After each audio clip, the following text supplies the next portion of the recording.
Ipapapasok na po natin si Baby Pauline sa kanilang kubo. Yan po yung kanyang mother. At ayun, para po makita. Hindi po kasi makakapag-picture dito kaldas-kaldas. Alam mo na kami, masabi po nga, sa silang ate Emma, baka po mas makalawa.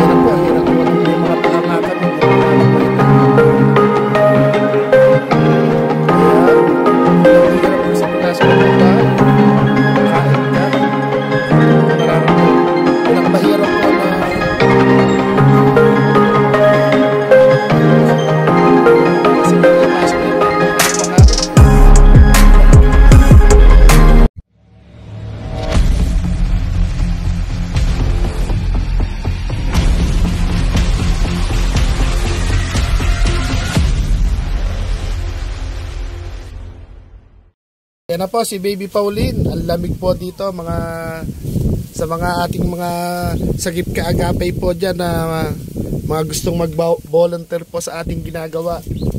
Ayan, ayan Baby Pauline, kamusta? Okay lang. Ayan.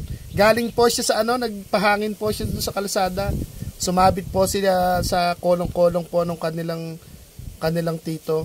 Nang igib kayong tubig, tipot-tipot lang. Ayun. Sinama po siya nung tita niya, sinakay siya sa motor. At nang ma-expose din po yung beauty niya. Ayan, Ninang Ate Emma, maraming salamat po dun sa pagmamahal po kay Baby Pauline. At kung nagpunta po kami rito sa bukid, ayun, ay sila Kuya Randy, magdadala po kasi kami ng binhi po ng gabing tubig po sa farm, sa Joyet Farm sa Castillejos. Tapos i-update na rin po natin si Baby Pauline. Ayun po siya. Ang lamig po dito. Tapos po ninang Ate Emma, siguro po yung napanood nyo po siya, yung baka magsugat po yung kanyang mga paa, yung kanyang pit sa pagkakaupo. Ito po, hindi po kanilang kubo to, kubo po ng kubo ng may bukid. At tingin po tayo sa Shopee kung doon po nabibili yung katulad ng inuupuan ni Kuya Awo. At syempre, parang na-miss din po ni Doc Nas po itong si Baby Pauline. Doc Nas po ng Hawaii, ito po si Baby Pauline, dalagan-dalaga na po. Kaya lang po, mapansin nyo po talagang katulad din po nating may kapansanan, katulad kung may kapansanan. Hindi rin po siya nakakalakad, kaya ayun, kakamustahin po natin ulit. Alaman po tayong dala-dala dahil nagawi po kami sa lugar na ito. Kakamustahin na rin po natin. Yan, kamusta ang araw mo ba? Okay lang. Ayan, kailangan magpapalabas-labas ka. Tapos dito pwede kang pagtanghali, dito kung mamamahinga, ang labig. Kaya lang, ginaw po kasi dito, ang lakas ng hangin. Ang lakas po ng hangin, tingnan niyo po ng saresa. Tsaka kahit po yung mga palay, kumakaway yung mga dahon. At pagbalik siguro namin, baka dala-dala na namin yung uupuan mo. Uupo ka ng wheelchair, tapos yung papupunasan mo yung wheelchair mo para hindi masira. Hindi pa ba sira yung wheelchair mo? Hindi pa? Tapos kakamustahin mo lagi yung teacher mo na pag may updated sa module.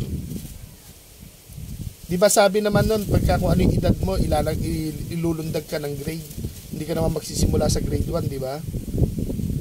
Pero tansya mo, yung itinuturo sa'yo, hindi na pang grade 1. Pang grade 3, grade 4 na. Mga mahihirap ba yung module? Mahirap din.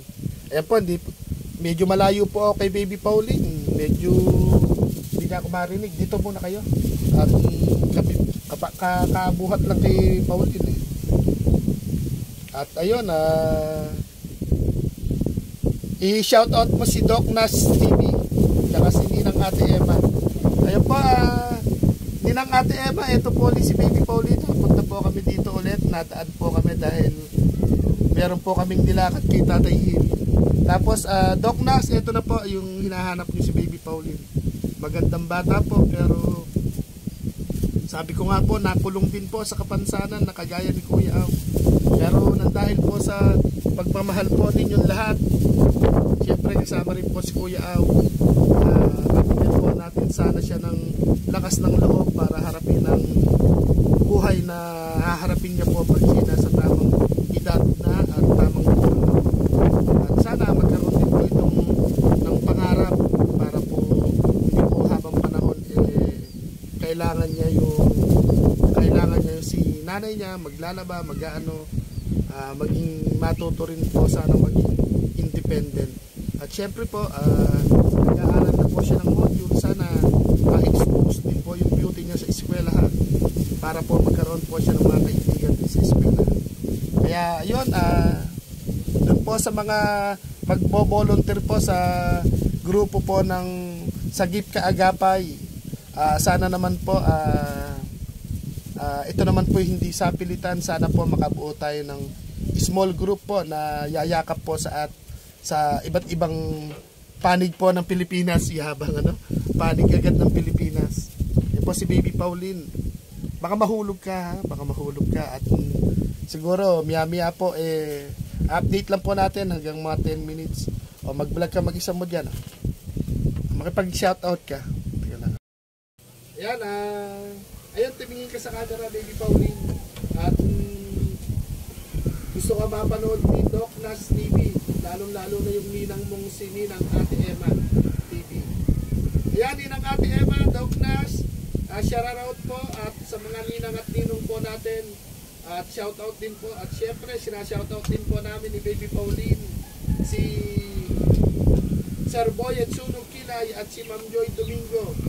At syempre, shoutout na rin po natin yung gagawin po natin small group na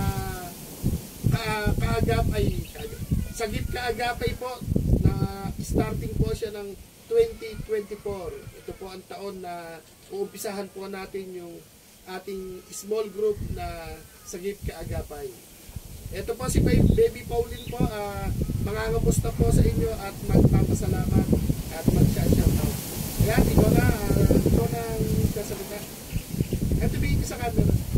Tumingin ka na. Napapanood ka nila. Salamat ka na rin sa mga nais makatulong sa iyo. Huwag ka nang iiyak. Baka kalang kinukurot ka pa namin. Kaya paalam ka, huwag ka mahiya. Sabi mo kay Ninang Ate Emma, yung nagpunta kami isang araw dito. Tapos gusto ka rin mapanood ni Doc Nas. Para makamusta ka. Yes, tumingin ka na sa camera, huwag sa akin.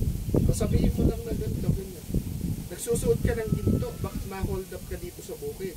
Tunay ba yan? Tunay ba yung alahas mo? Baka ma-hold up ka dito. Nakikita ka sa camera? Tumingin ka. Huwag ka mahiya doon kung tumingin sa camera para maano ka nila. Huwag kang nahihiya. Siguro dito, pag nag-uutos po ito, hindi na susunod, bumihiyaw siguro ng malakas. Nainiting ulo. Ganun po yung may kapansanan. Kaya pag kami nakakarinig na iba, nahihiyaw magsalita.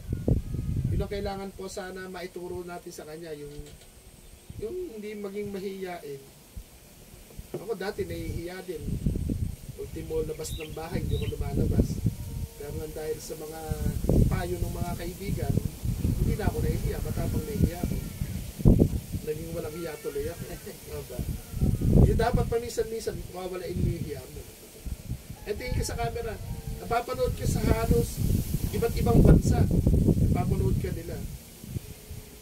Ipakita mo ikaw ba'y nag-aaral mabuti sa kahit module lang. Doon ka titingin mo sa akin. Sabihin mo na nananawagan po ako pag biling lipstick, ay hindi pala pang baon sa school kung sa isang taon mag-aaral ka na. Parang kasi, huwag parang sirena tayo, tumitig ka ng ano. Ayan, ganyan din. Sa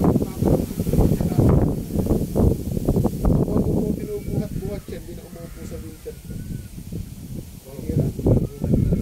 Bakit? Sana, ito po siguro pwede yung asaw-asaw rin yung dadaanan. Para sa wheelchair po siya nakakaupo. Kaya lang, din ito sa inyong kubo eh. No? Kubo ba ito ng nilupa po na yan? Kung lalagyan ng control dito, masarap matulog pagka araw. Oo, Mahangin po siya. magang ng hangin eh. Umiikiyaw ka. Ayun nga lang po, nakapakumot ka dito. Pag, ano. Kay Randy, ikon mo nga po alin dito. At yung nangangat yung palat ko, magkakapira pa. Okay. Ayan, medyo ano na rin po, malakas yung hangin, kahit ako po, giniginaw. Patatawag na po natin yung nanay ni Baby Pauline at ipapasukan na rin po natin sa loob. Kaya shoutout po sa mga gusto pong mag-volunteer po sa Sagip Kaagapay 2024. Ngayong taon po na ito natin umpisahan. At huwag nyo pong iisipin na namutulog si Kuya. Ayan, at syempre papaalam na rin po kay Baby Pauline. Ito po muna gawin po kami sa gitnang bukid para po mapanood po ninyo at mapanood po ni yung nag-request po na si Ninang Ate ay nag-request na si Dognas, tapos yung Ninang Ate Emma, at gusto pong mabinay siya ni Ninang Ate Emma ng upuan po nakatulad ng upuan ni Kuya Au para hindi po siya magkakaroon ng sugat o tinatawag po na tension. Paano po ipapahatid po natin? Post mo muna kay Randy at tatawagin natin yung kanyang post ko po muna. A few moments later. Ipapapasok na po natin si Baby Pauline sa kanilang kubo. Ayun po yung kanyang mother. At ayun, para po makita rin po. Hindi po kasi makakapag-wheelchair dito, kaldag-kaldag yung daan. Ayan, ilawit mo po. Alam mo na kaming pasalubong ha. Basta si Ninang Ate Emma, baka bukas makalawa mag-update na yon, tsaka si Doc Nas. Ayun po si Baby Pauline. No? Paano kung tataba ka pa pala? Paano kung mabubuhat ng mama mo? Wag nyo nang papakainin. Ayun po siya. Hindi nagalit sa akin, kuya. Uya, pati sila kain. Ayan na. Hirap po nang may mga paa nga kami, hindi naman namin maitayo, ano? Nagreklamo pag di mo pinakain. Kaya, di, nang hirap kasi pag nasa loob ng bahay, kain. Gutom ang nararamdaman. Pinakamahirap po na... Baby ba si Pauline? Ayan. Ayan po siya. Sige po, ipasok niyo nang hindi na kayo mangawit. Ayan. May hangin ako sa labas. Ang lakas nga ng hangin. Sarap sana magkape nito. Pagbalik na po yung kape. Ayun po, papasok na po siya doon sa kubo po nila. Baka mahulog sa sapa. Ayan. Alas 8, doon na malamig. Pulat na ka. Dito ba parang... Ayan, papaalam na po kami. Siguro mga 3 PM na po. Ang lamig na po ng panahon. Lamig kinikilaw na po ako sa pinili. Kaya, yun dito po kami nag-i-stasyon sa kubo po na ito. Salamat po sa may kubo na to. Salamat po.